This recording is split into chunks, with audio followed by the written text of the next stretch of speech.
This is a setup video for a Lanshan 2 by 3F. This version is Mier 2, which is how you can get it if you get it from Amazon. I'm taking out the footprint that I put together here. It's just a piece of synthetic roofing underlayment. It's a little bit heavier than Tyvek, so I'll probably replace it with something better when I get a chance. You can see how easily the tent comes out of the stuff sack when you just stuff it in there. I would also recommend getting it on there as soon as possible so it doesn't blow away in the wind.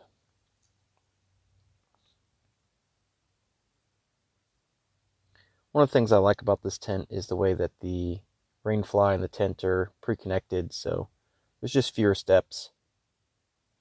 A lot of the freestanding tents that I have, everything's in different pieces. There's the stakes with the little ditty bag that they come with. I'm putting the stake in this tie-out actually upside down. I think it would hold better if I put it in the way I started to. And obviously you want to put these in at a 45-degree angle. And then there's a little cutout notch at the top that I pointed to just there that you want facing away from the tent. And I like to make sure those tie-outs are extended all the way out so I have all the adjustment that I need. You could do them slightly in the middle in case you wanted one looser for some reason to kind of make the tent as square as possible. Alright, let's speed this up a little bit.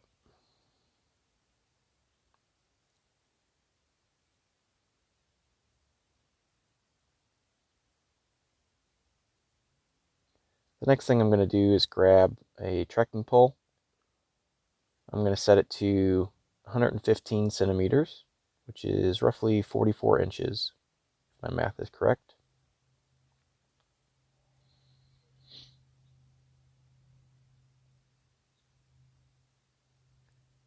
You want this handle to go all the way underneath the rainfly and look for that little loop and tie out spot.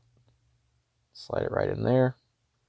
I like to adjust only half the trekking pole so that the bottom half is easy to get into the shot cord right there, and then raise it up to the spot that I need, as I'm doing right here.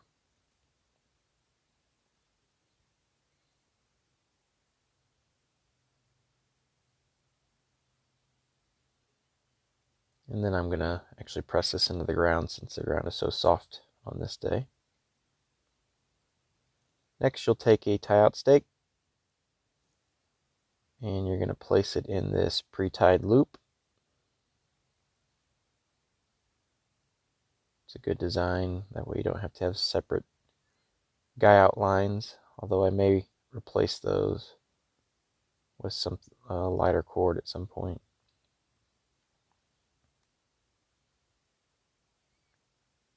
Here's the tensioning system. Seems to lock in really tight, which means it's not quite as easy to adjust, but not having to worry about it slipping is good.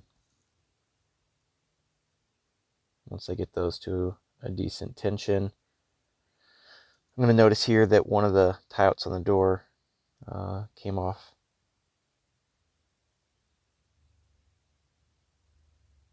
I like to have both of those on there on windy days especially, or if it's going to storm.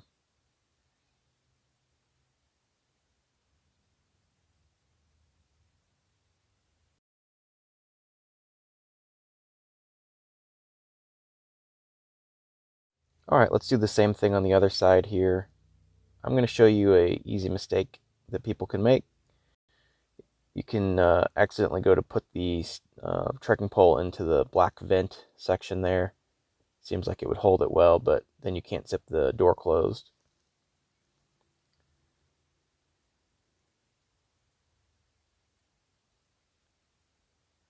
And that's into the loop.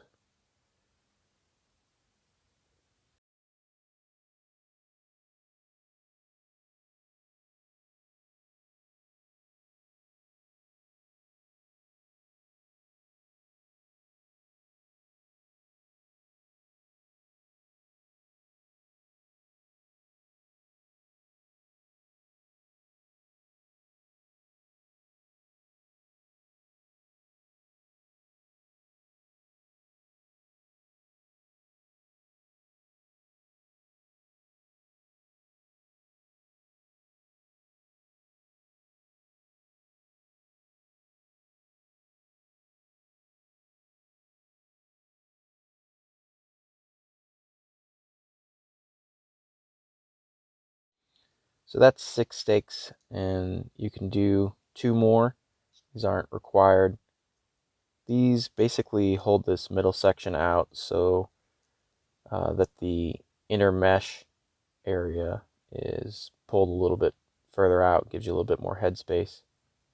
You can see there's 2 ways to tension this. There's a line lock on the top, and then this slide lock here that you can make loop in to put the guy out stake through.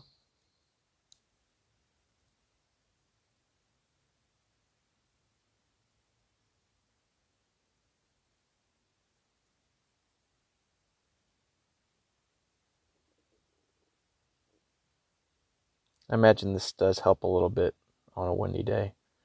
So here I have a bit of a wrinkle here. I don't know if I have that line tied out at kind of an angle, or if I just need to tension these tie-out straps to kind of pull out that wrinkle. Tightening this one seems to help a little bit, but it doesn't actually completely fix it. And then the last thing to do for the setup is you reach underneath here. And you could do this earlier, but this is where I usually do it in the setup process. You just grab that piece of shock cord, hang it over the top of your tent stake,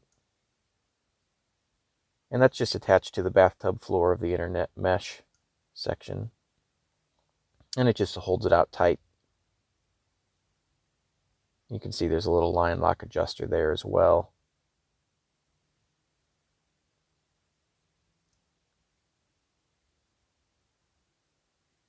And once you do all 4 of those, you're pretty much done.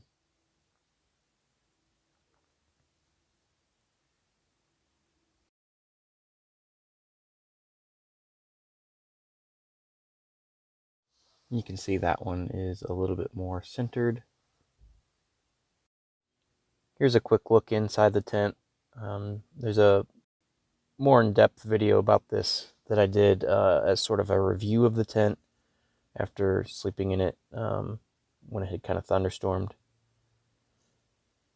Here's some extra guy line that they send along. You can use to make repairs, or you could do a clothesline at the top of the tent. One thing I will say is taller people might have a little bit of trouble with this tent. If you're over 6 foot, it's probably best to use this as a 1-person tent and sleep in it catty-cornered. And here's a quick video of me just packing it up, shoving it into the stuff sack.